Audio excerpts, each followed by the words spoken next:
They sent James 200 messages in 19 and a half hours. 200 messages saying you're nothing, you're hopeless, will make your life a living hell. You might as well end it now. Where's our money? Tamia Woods' pain is clear. Her son, James Timothy Woods, a 6'2" hurdler, was a popular high school senior who loved anime, chess, and video games. Now his parents are speaking at schools with a desperate warning. You all are targets. They want your money. They want $10, they want $20, they want $100, and they don't care if you're not here. Tamia and Tim's son's tragic death is part of an alarming trend called sextortion, targeting young boys between the ages of 10 and 18 on social media, apps, and through video games. This is an epidemic that is running rampant.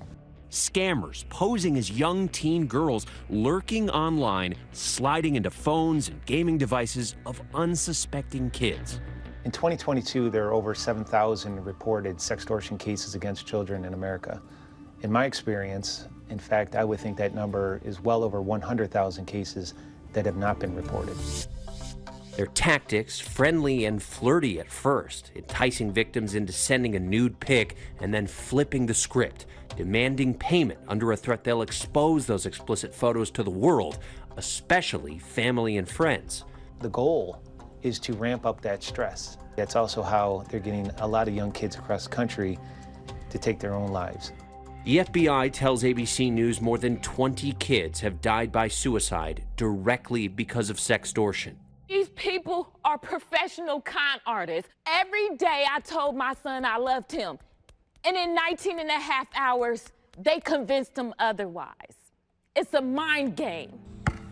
In November 2022, James died by suicide after DMing over Instagram with someone he thought was a teenage girl. The conversation eventually moved over to a video chat.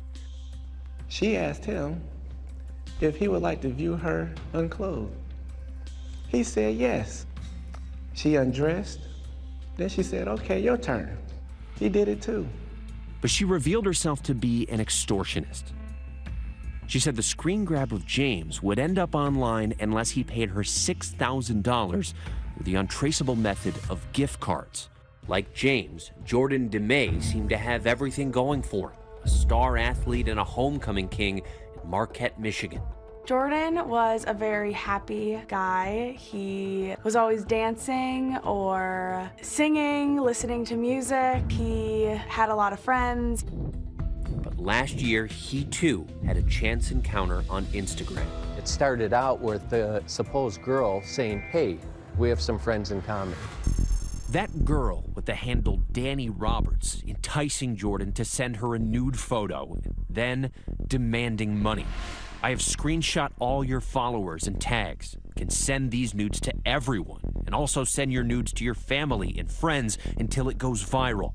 All you've to do is cooperate with me, and I won't expose you. Jordan asks, how much? Danny, $1,000. Jordan, a victim of sextortion, now spiraling. I'll kill myself right now, he writes, because of you. Good, Danny replies. Do that fast. He eventually sent Danny Roberts money. We paid him $300. Paid him what he could. We sent another transaction for $20 or $30. That's all I have. I can't pay anymore. And they kept pushing and pushing.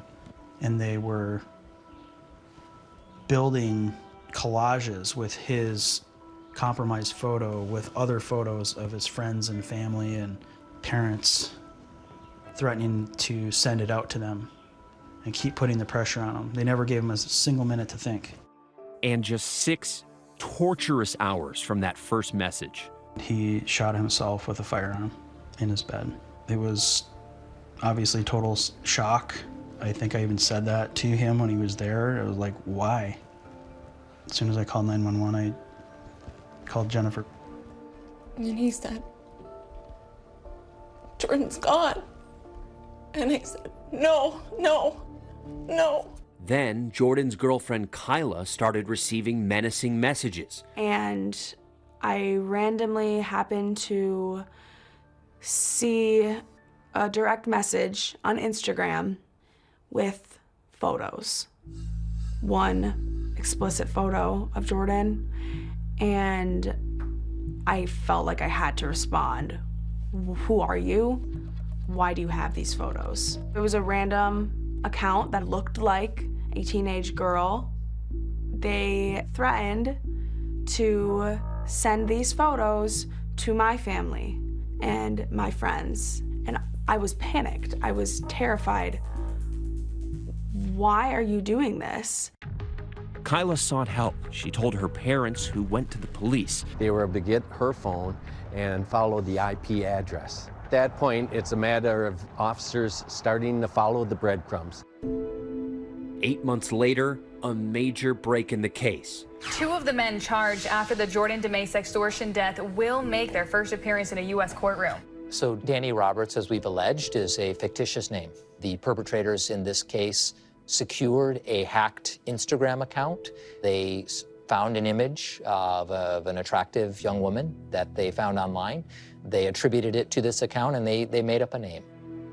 It turns out Jordan wasn't up against just one scammer, but 6 of them, all located halfway around the world in Lagos, Nigeria. We're seeing a majority of the cases recently leading us back to Western Africa, specifically Nigeria.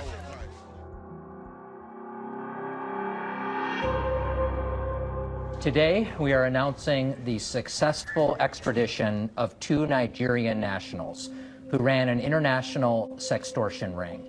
Samuel Ogashi, age 22, and Samson Ogashi, age 20.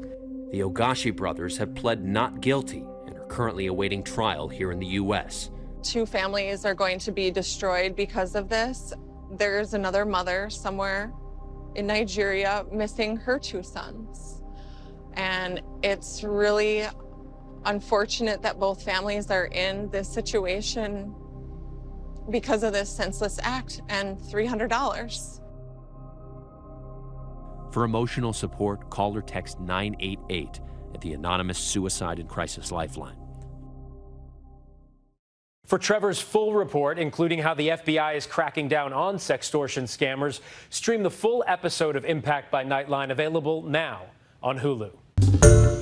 Hi everyone, George Stephanopoulos here. Thanks for checking out the ABC News YouTube channel. If you'd like to get more videos, show highlights, and watch live event coverage, click on the right over here to subscribe to our channel, and don't forget to download the ABC News app for breaking news alerts. Thanks for watching.